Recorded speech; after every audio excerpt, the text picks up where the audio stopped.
හරි. මේක නම් සරල සීන් එකක් තියෙන්නේ. හරි. මේකේ පුතේ තියෙන්නේ මේකේ පුතේ තියෙන්නේ අපිට තියෙනවා in figure MN is perpendicular to AB. AB ට perpendicular කියලා තියෙනවා. ඒ කියන්නේ ලම්බක වෙනවා අංශක 90ක් වෙනවා. අංශක 90ක් වෙනවා. ඔව් පුතේ. හරි. අංශක 90ක් වෙනවා. හරි. ඊළඟට ප්‍රතිමුඛ කෝණ කියන එක ඔයගොල්ලෝ දන්නවද? මොකක් හරි රේඛා දෙකක් යා කරපු මේ ඉන්ටර්සෙක්ට් වුණාම මෙතන මේ කෝණයට සමාන වෙනවා. මේ කෝණය මේ කෝණයට සමාන වෙනවා. මේක තමයි අපි කියන්නේ ප්‍රතිමුඛ කෝණ කියලා. හරි. එතකොට මේ x ගත්තොත් මේ රේඛා දෙකෙන් හැදෙනව නේද? එතකොට මේ කෝණය x වෙනවා. හරි. හරි. අපි දැන් ගමු AM sorry AN අපි ගමු මේකට P කියලා. P triangle එක ගත්තොත් ඒකේ internal angles ඔක්කොම 180ට සමාන වෙනවා. ඒ කියන්නේ අංශක 30යි. මෙතන අංශක 90යිනේ. මේ අංශක 90යි. අර x දෙන්න ඩබල් x නේ. එයා සමාන වෙනවා අංශක 180ට. 2x 180ෙන් 90ක් ගියොත් 90යි 90 ඍණ 30යි. 180ෙන් 90ක් ගියොත් 90යි 90ෙන් 30ක් ගියොත් ආයි 60යි. එහෙනම් x කියන්නේ කවුද? අංශක 30ක් වෙනවා. මේක අපෙන් ආදී ජ්‍යාමිතියේ චූටි සිද්ධාන්තයක් අහලා තියෙන ප්‍රතිමුඛ කෝණයි ත්‍රිකෝණයක ඉන්ටර්නල් ඇන්ගල්ස් වල එකතුව අංශක 180ක් 180 කියන කතන්දරය තමයි මේකේ බලලා තියෙන්නේ. හරිද? ක්ලියර්ද? හදාගත්තද පුතේ? හදාගත්ත නම් අපිට අත උස්සන්න බාන්න.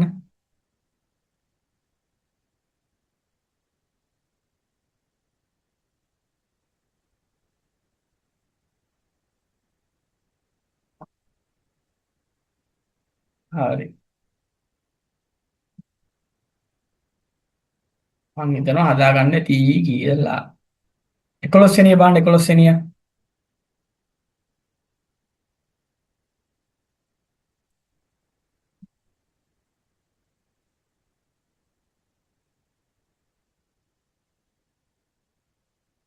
එකොළොස්වෙනි බාන්න. මම පුතේ අද මේ පළවෙනි ප්‍රශ්න 15 දෙවෙනි ප්‍රශ්න පත්‍රය අපි හෙට කතා කරමු. මේ ඊළඟ අපිට ආයෙ තියෙන මට ලංකාවේ ලයින් 6ට ක්ලාස් එකක් තියෙනවා ආයෙ. හරි. ඊළඟ ආන්සර් කොහොමද දෙන්නේ පුතේ? ආන්සර් ගත්තද? 11ට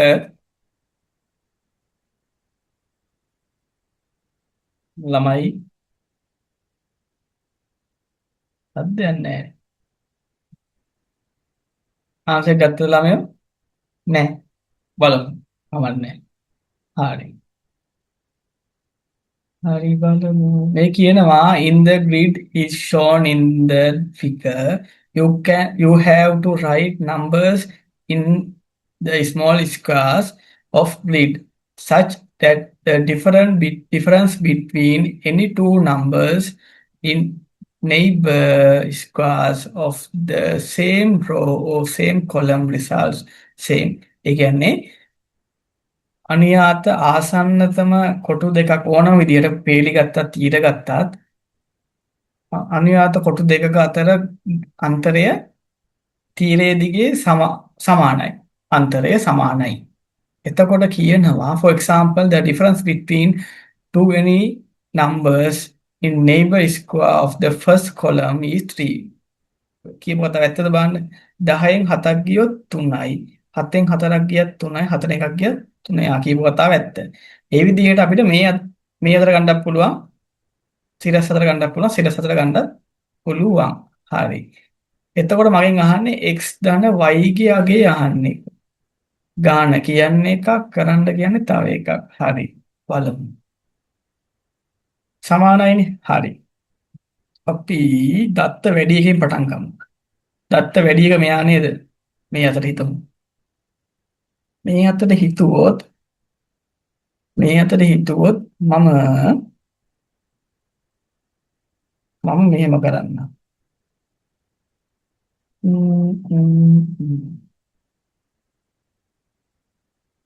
නෑ එච්චර යන්න ඕනේ අපි මේ අතට හිතමු.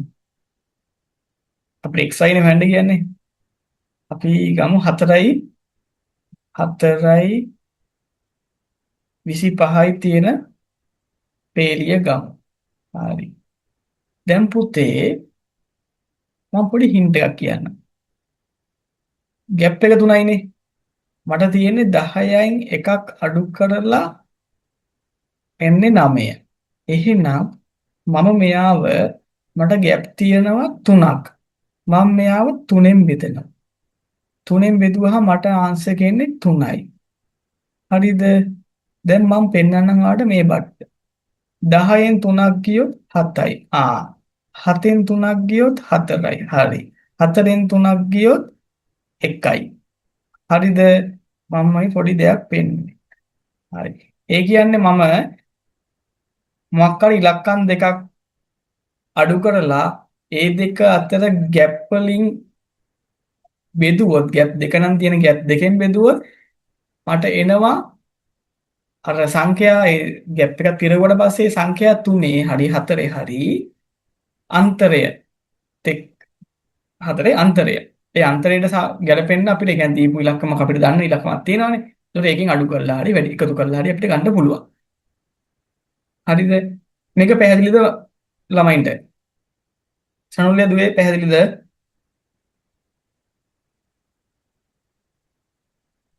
මං කියපු කතාව පැහැදිලිද? දුවේ ඇහෙන්නේ නැහැ ඔය. මාත් එක්ක දෙක ලැජ්ජ වෙන දෙයක් නැහැ කතා කරලා වැඩේ ගන්න ඕනේ.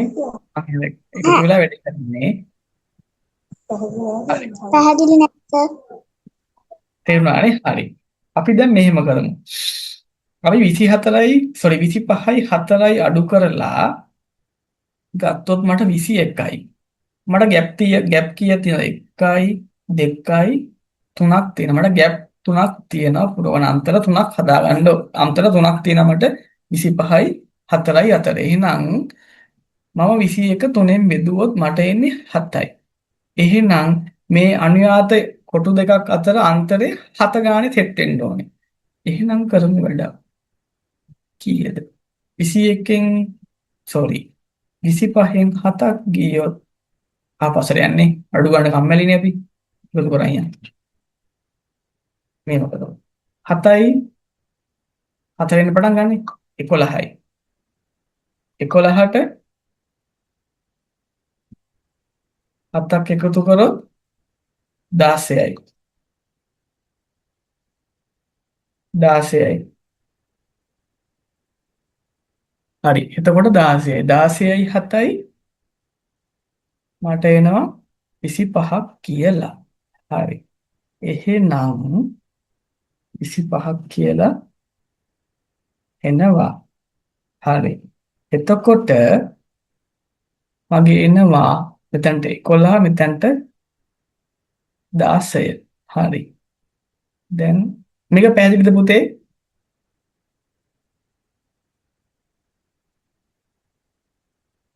ක්ලියර් නේද මේක මම මේ කරපු වැඩේ?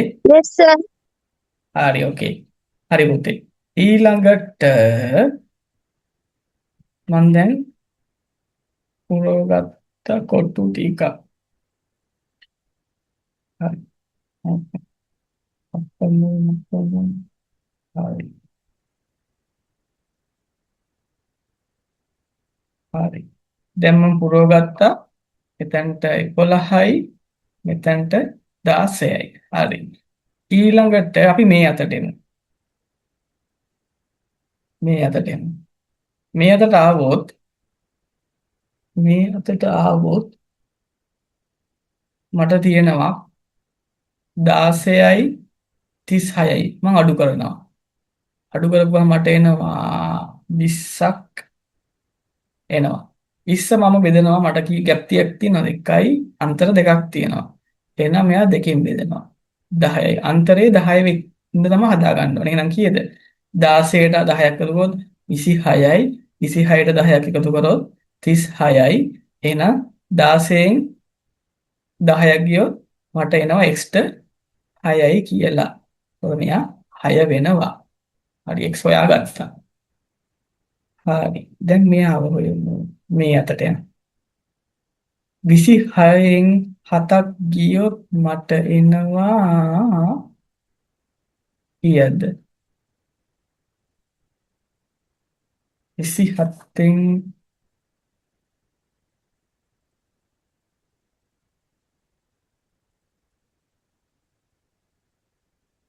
පොඩ්ඩක් මෙතන ආවා මට. දැන් මොකද 18 නේද ආවේ? වැරද්දුවනේ.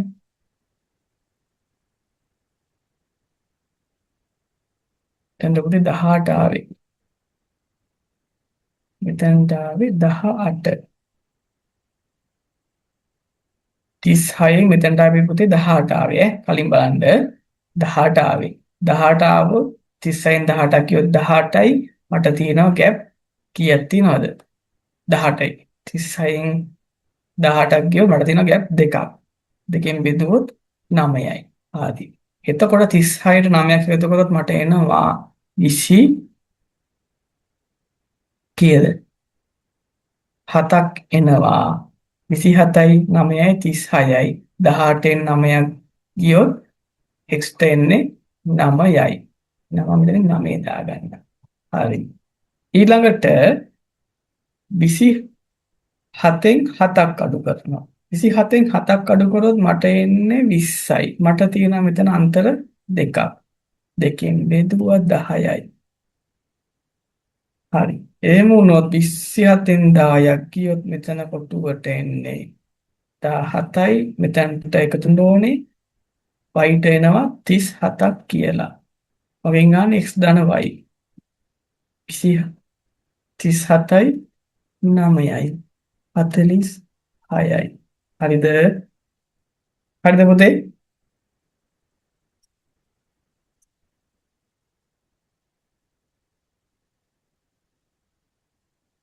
අවුත් උත්තරේ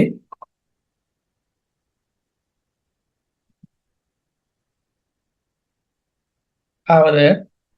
හරිද පුතේ?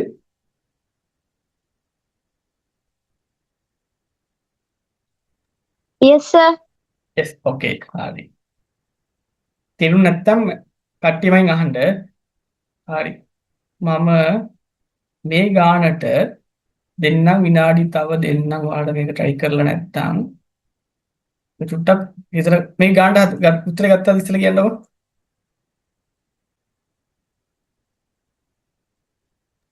නෑ සර්. නෑනේ මං විනාඩි තව 5ක් දෙන්නම්. චුට්ටක් මේ ගාන එකපාර try කරලා බලන්නකො. A B C D යන ඉලක්කම් හතරකින් යුත් සංඛ්‍යාවක් වන අතර A ධන B A සමාන වෙනවලු B ධන C ධන D ට. අසමානතාවයක් දීලා තියෙනවා A B C D අතර. අපිට කියන්නේ A B C D ට ඉලක්කම් කීය ඒ වගේ සෙට් කීයක් ගන්න පුළුවන්ද කියලා තමයි අපෙන් අහන්නේ. හරි. බලන්නකො ආන්සර් එක මම විනාඩි 5ක් දෙන්න. try එකක් දීලා බලන්නකො.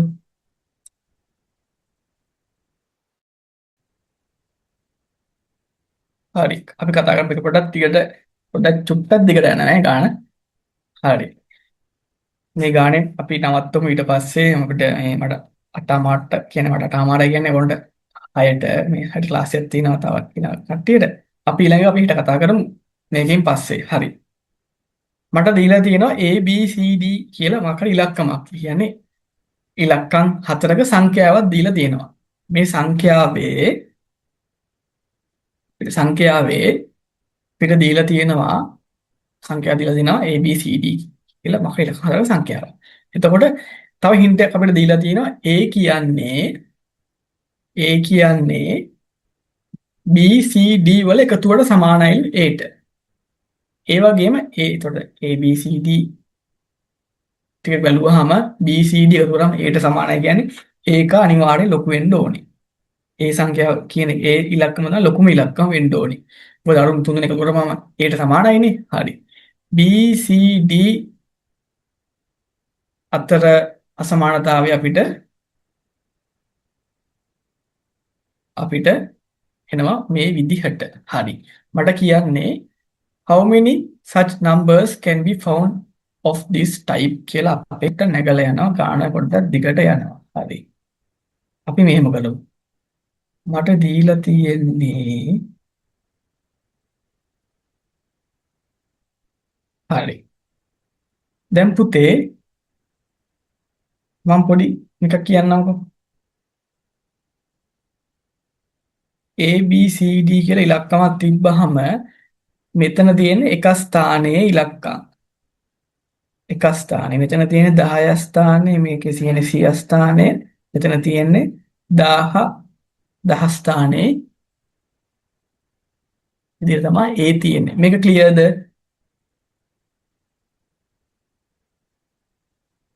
හරි. මම හිතනවා පැහැදිලි ඇති කියලා. හරි. මේ ගානේ අපිට මෙහිම දෙයක් තියෙනවා. A B C D කියන්නේ ගත්තාම D තමයි පොඩිම එක්කෙනා. B is the smallest සංඛ්‍යාංකයේ ඩිජිට් එක වෙන්නේ D. එතකොට D කියන එක්කෙනාට තව එකක්. A කියන එක්කෙනා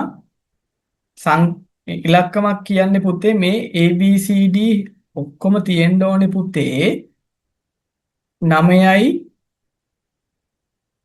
0.9යි අතර. ඒක ක්ලියර්ද? ඒක ක්ලියර්ද? Yes, sir. හරිනේ.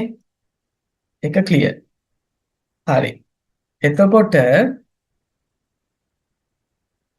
ABCD තියෙන්න ඕනේ 0.9 අතර. හරි. ඒ වගේම ABCD ගත්තාම D කියන්නේ පොඩිම එක්කෙනා වෙන්නත් ඕනේ. එකතු කරපුවාම 9 හෝ 9ට අඩු වෙන්නත් ඕනේ. එහෙනම් අපිට D ට ගන්න වෙන ඉලක්කම් මම නිකන් කිව්වොත් එහෙනම් 0 1 2 3 1 2 3 වගේ ඉලක්කම් ටිකක් තමයි අපිට ගන්න වෙන්නේ. හරිද? හරි. මේ හරි 1 2 3 වගේ ඉලක්කම් ටික තමයි අපිට ගන්න වෙන්නේ. හරි. එතකොට දැන් අපිට ඉලක්කම් දදා පොඩ්ඩක් බලන්න වෙන මේ වැඩේදී. මම හිතනවා දැන් D සමානයි බිංදු අවස්ථාව මම සලකනවා. අපිට දැන් ඉලක්කම් කීයක් තියෙනවද ගන්න දෙපේ. එතකොට මේක අපිට එක එක ඉලක්කම් දදා බලන්න ඕනේ ඒ ගෲප්ස් කීයක් තියෙනවද කියලා. හරිද? එතකොට D සමානයි බිංදුව වුණොත් මට දීලා තියෙනවා A සමානයිලු B ධන C ධන D කියලා. හරිද? D බිංදුව වුණොත් A සමානයි B ධන C වෙන්න ඕනේ. හරිද? හරි. ඒ වගේම ඉතින් තව එකක් කියන්න ඕනේ. මං කිව්වනේ ABC කියන ඉලක්කම් 4 බිංදුවයි 9යි අතර වගේම A කියන එක්කෙනා ඉන්නත් ඕනේ බිංදුවයි 9යි අතර. මේ ඔක්කොම ටික පොඩ්ඩක් ලියාගන්න. හරිද? බිංදුවයි 9යි අතර. එහෙනම් A කියන්නේ B ඔබතේ සමිතු අතීසුවා A කියන්නේ B ධන C ධන D කියන ඉලක්කම තියෙන්නත් ඕනේ බිංදුවයි 9යි අතර. අපිට ටික තව ටිකක් අපි සරල කරගත්තොත් එහෙම A ධන B B ධන C ධන D අනිවාර්යෙන් එකතුව 9ට වඩා අඩු වෙන්න ඕනේ. 9 හෝ 9ට වඩා අඩු වෙන්න ඕනේ. මේක පැහැදිලිද?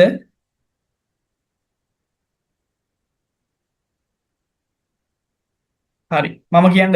මේ චුට්ටක් ලියා ගන්නකො මේ නෝට් එක. හරිද? දාගන්නකො මේක ලියා ගන්නකො මේ ගාන මම හිතන හදාගත්තේ නෑ මේ කට්ටිය මේ ගාන. ලියා ගන්නකො D is the smallest digit. D යනු කුඩාම සංඛ්‍යාංකය විය යුතුය. ලියාගත්තද?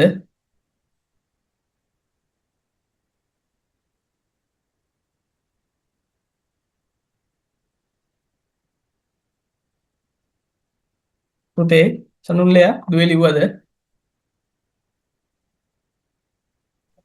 නැහැ සර්. හරි. එතකොට D කියන්නේ එතකොට අපිට D ට ගන්න පුළුවන් D සමානයි 0 1 2 3 වගේ තමයි නම්බර්ස් ගන්න වෙන්නේ අපිට. B is equal to D සමානයි 0 1 2 3 විය යුතුය. හරිද? ඊට පස්සේ දාගන්න ABCD කියන ඉලක්කම් ටික 0යි 9යි අතර මේක ලියලා විය යුතුය කියලා ලියාගන්න. හරි. විය යුතුය කියලා ලියාගන්න. ඊට පස්සේ එසේම A කියන එක්කෙනා ලියාගන්න. A කියන එක්කෙනා ලියාගන්න මේ විදිහට A කියන එක්කෙනා 9ට සමානයි හෝ කුඩයි විය යුතුය.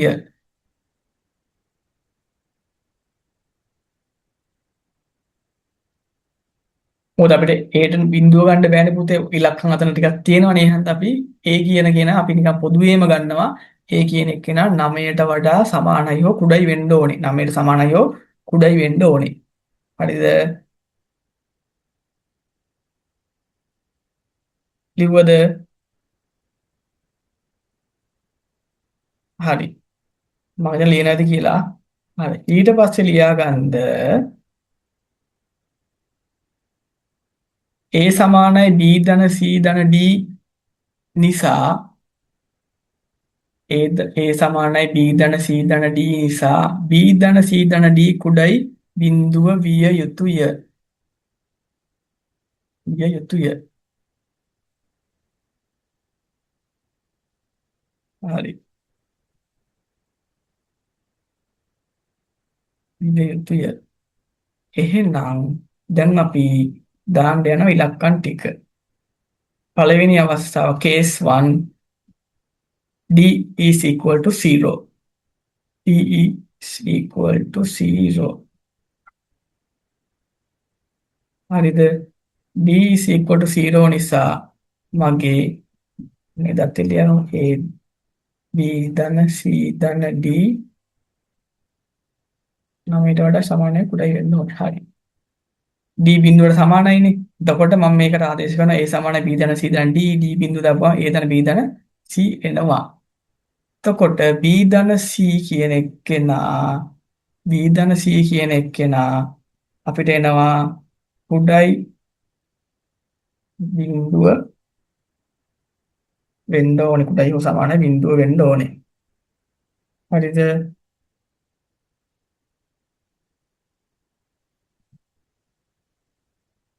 හරිද? ඊට පස්සේ අපිට දීලා තියෙනවා අපි දන්නවා A විශා B විශාලයි C විශාලයි D නේ.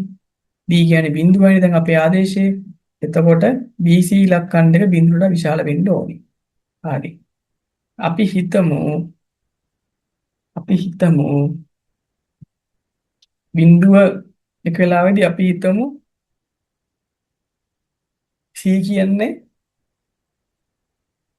C ට අපිට ගන්න පුළුවන් මේ වෙලාවේදී C ට ගන්න පුළුවන් බිඳුව ගන්න බෑ. මොකද බිඳුවට වඩා විශාල වෙන්න බෑ. එතකොට 1යි 2යි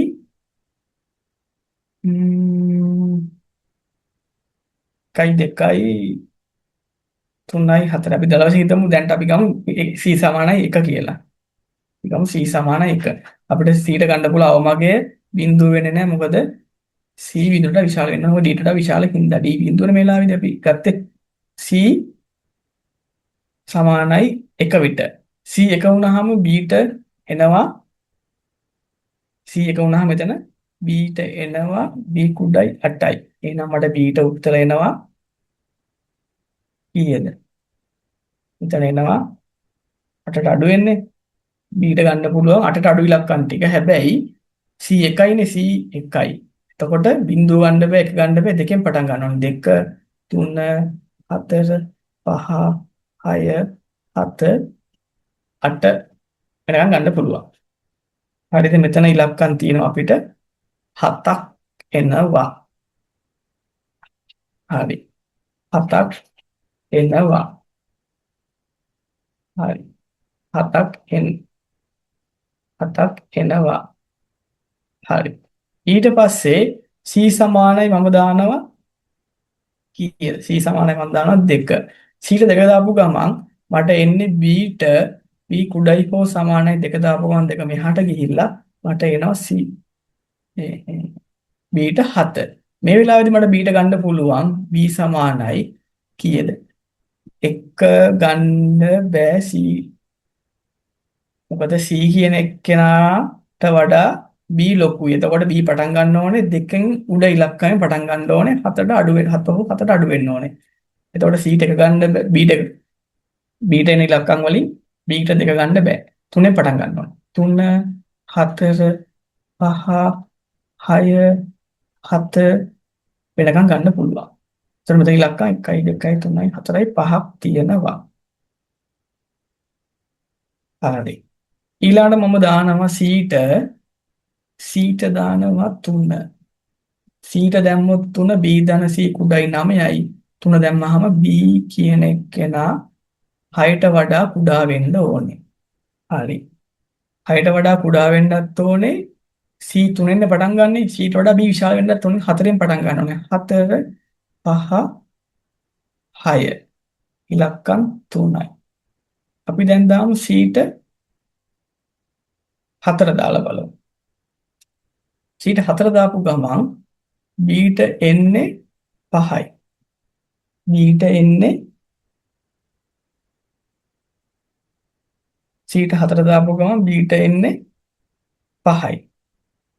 හරිද? එතකොට B ට එන්නේ 5යි. B 5ට වඩා සමානයි හෝ කුඩයි වෙන්න ඕනේ. එතකොට B පටන් ගන්න ඕනේ 5න් පටන් ගන්න ඕනේ 5ට සමානයි. එතකොට B ට ඇත්තටම ගන්න තියෙන එක උත්තරේ 5 විතරයි. එතකොට මෙතන ආන්සර්ස් 1යි එන්නේ D සමානයි බිඳුවේදී C සමානයි 4 වෙලා B ට ගන්න පුළුවන් එක ආන්සර් 1යි. පුතේ ක්ලියර්ද මම කියපු එක?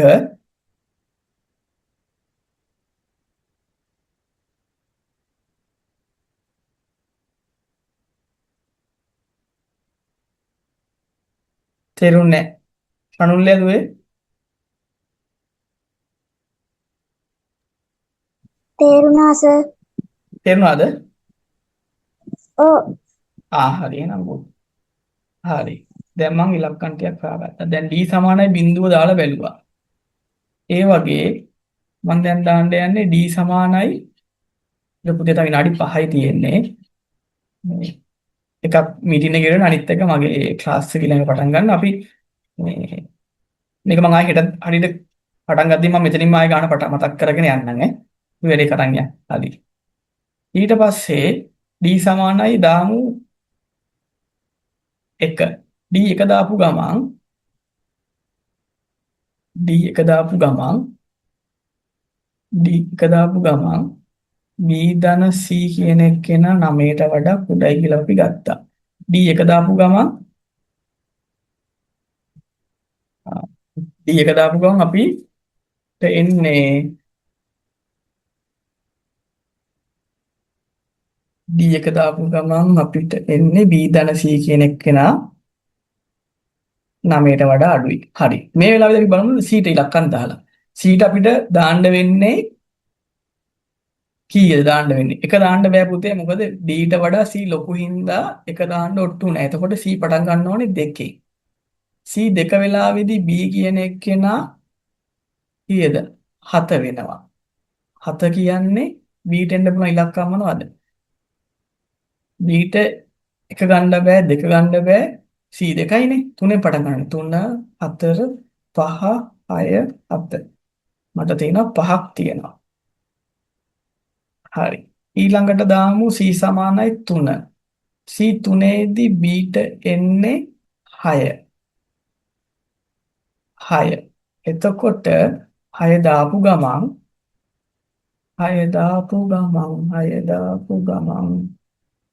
කොහොමද එන්නේ? 6 දාන්න ඕනේ. C 3ෙන් පටන් ගන්න ඕනේ. C 3යිනේ. ඒකට අපිට B 3ෙන් පටන් ගන්න බෑ. අපි පටන් ගන්නේ 4 5 6 3යි මට තියෙන්නේ මෙතන. හරිද?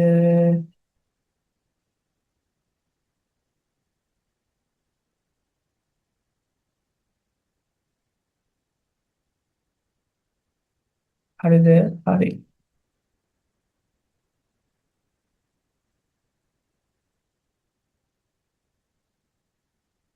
පොඩ්ඩක් ඉන්න පුතේ පොඩි වැරද්දක් සිද්ධ වුණා.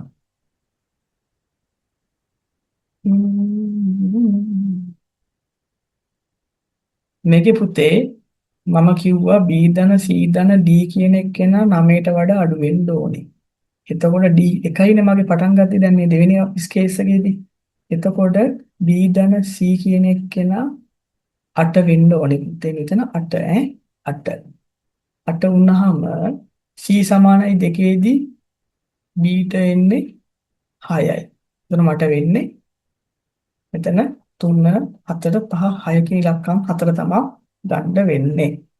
ඊළඟට C සමානයි 3ේදී මට ගන්න වෙන්නේ මෙතන 5යි. එතකොට 4 5 කියන ඉලක්කම් 2 පමණයි. ඊළඟට C සමානයි 4 ගත්තොත් C සමානයි 4 ගත්තොත් B ට එන්නේ 4ට කුඩයි හෝ සමානයි. මේ අවස්ථාව impossible පුතේ. impossible ඒ නිසා මට ගන්න වෙන්නේ C සමානයි 2යි C සමානයි 4දී මට එන මේ ටික තමයි එන්නේ කීයද 4යි 2යි තමයි මට එන්නේ අවස්ථා දෙකයි තියෙන්නේ. හරි. ඊළඟට මම D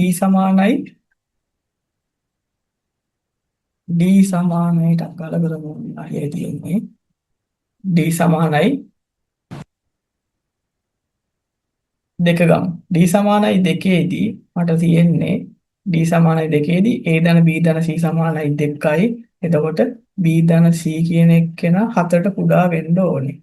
අපි 4ට කුඩා වෙන්න ඕනේ.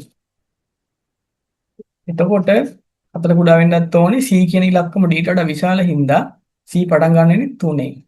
3ෙන් පටන් ගත්තොත් මට එන්නේ B කියන එක්කෙනා 4ට කුඩායි 4ට කුඩායි කියන එතන අපිට ගන්න B ට 4 ඉලක්කම විතරයි 3 ගන්න බෑ C 3 වෙලා තියෙන ඉඳ ඔල්රෙඩි. එතන මට එන්නේ මේ උත්තර ටික. එතනින් එනවා 7යි 5යි 12යි 12යි 15යි 16යි මෙතන එනවා 6යි එතනින් එනවා 4යි